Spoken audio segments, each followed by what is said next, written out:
બધા ઉછળા, બેલ્ટ બાંધ્યો તો તોય. એટલે પ્લેનમાં ટર્બ્યુલન્સ ચાલુ થયા.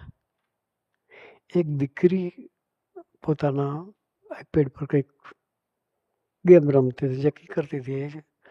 કન્ટિન્યુઅસ પ્લેનમાં બેઠી ત્યારથી પ્લેન લેન્ડ થયું ત્યાં સુધી એને એક જ મુદ્રામાં એ છોકરી બેઠેલી પોતાની ગેમમાં મશગુલ હતી.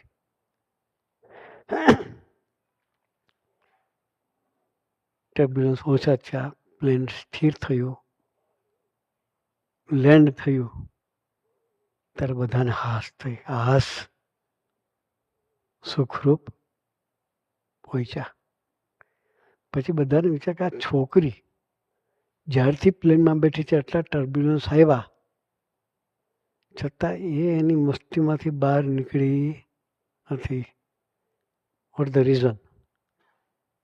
પૂછવા માટે બધા છોકરીને ઘેરી વળ્યા. નીચે ઉતર્યા પછી પૂછ્યું કે તું આટલી શાંતિથી કઈ રીતે બેસી શકી કે આટલા ટર્બ્યુલન્સમાં? ત્યારે દીકરીએ કહ્યું કે પ્લેન ચલાવનાર મારા પપ્પા હતા કે.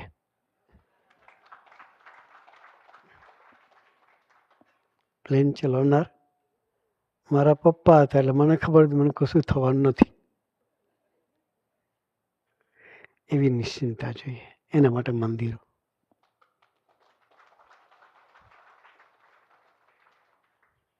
દવાખાના કોઈ તમને નિશ્ચિંતતા નહીં પ્રગટાવે.